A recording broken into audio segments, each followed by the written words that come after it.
Accepting and demonstrating shared values is important to everyone. Humans are all very similar, it would seem. All people have their own strengths, skills, and talents. Everybody does not possess the same abilities, but there is a place for everyone in our society.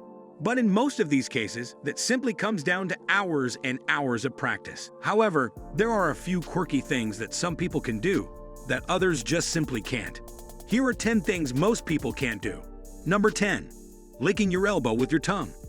This is a quirk that a lot of people have been saying for years is impossible. It is possible. It's just that the percentage of people who can do it is really small. Best guesses of the percentage is 1% or lower. Apparently, the Guinness Book of World Records gets around 5 claims per day from people thinking their ability is noteworthy. There doesn't appear to be any hard science as to why some people can do this and others can't. But best guesses appear to be that the lucky few who have this gift are born with an especially long tongue. Number 9. Rolling your tongue. This is one where the trait is actually relatively common, with around 65% of the population being able to roll their tongue. The theory behind why this is fairly simple. At least it used to be. Tongue rolling is inherited from parents. If one or both of them were tongue rollers, then you'd probably be a tongue roller too. However, some people now think this explanation is a little oversimplified. Talking to Mental Floss, Professor John H. McDonald points to tongue-rolling children, born to parents who can't roll their tongues, as examples that the inherited theory is wrong. McDonald believes tongue rolling is more to do with the environmental issues, where people pick up the habits at an early age, or in some cases, he suggests it might simply come down to an inexplicable quirk, like how you were positioned in the womb. Number 8. Wiggling your ears. This is an apparently useless feat that it is estimated 10 to 20% of the world's population can manage with ease, using muscles called auricularis to control the movement of their ears. While it might not be all that common in humans, it is pretty common in the animal kingdom with cats, dogs, and horses, all being able to control this part of their anatomy with ease, helping them detect where specific sounds are coming from. In humans, however, wiggling one's ears is a vestigial feature. This means that it is something that would have been useful to our ancestors, but isn't all that useful anymore.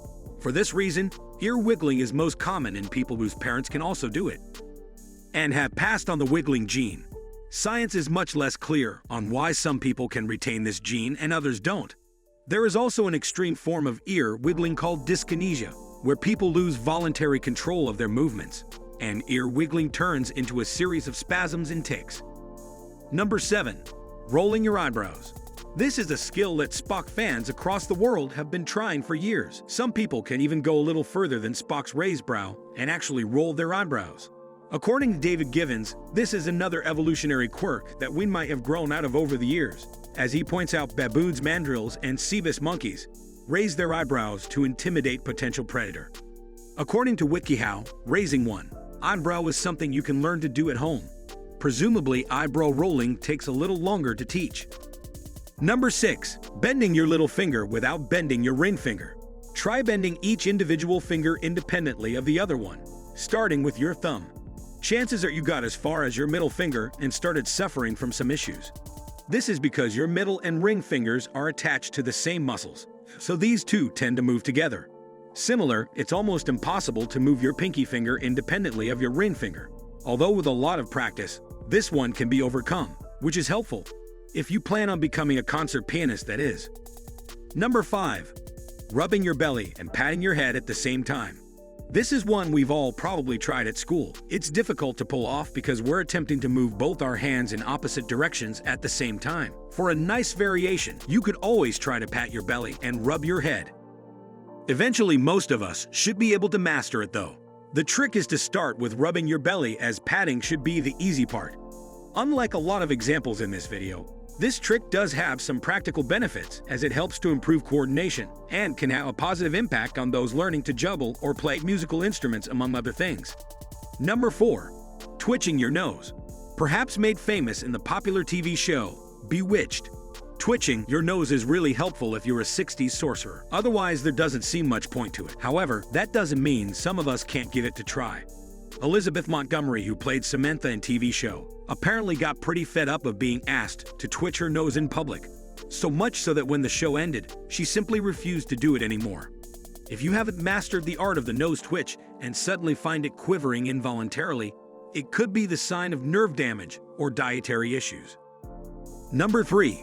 Moving one eye independently of the other. Humans have what's known as binocular vision, which means that both our eyes move in tandem.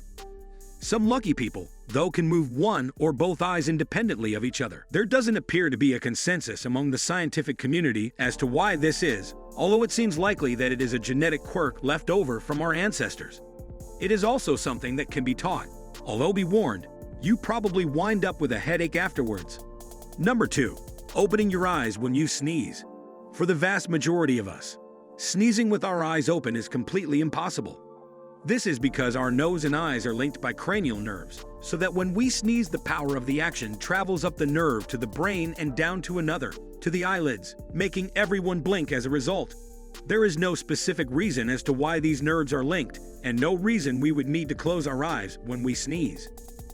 In fact, there are a few lucky people out there who can keep their eyes open when they sneeze, and contrary to some medical myths, doing this won't actually make your eyes pop out. Number 1. Touching your nose with your tongue. It might not be the world's greatest party trick, but there are a number of people who can touch their nose with their tongue. About 10% of the world's population, in fact.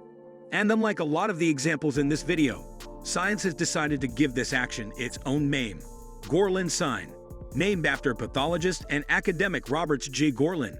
The ability to do this is often thought to be connected to a rare condition known as Ehlers-Danlos syndrome, which affects connective tissue. About 50% of people with this issue are able to touch their nose with their tongue, though you don't necessarily have to have this condition to be able to pull it off. And that's it. Are you one of the few people who can lick their elbow, or maybe you can touch your nose with your tongue? Let me know in the comments how you get on, and if you enjoyed this video, please drop it a like and make sure to subscribe to CRAIN, clicking that bell-like icon to never miss another video. Thanks for watching.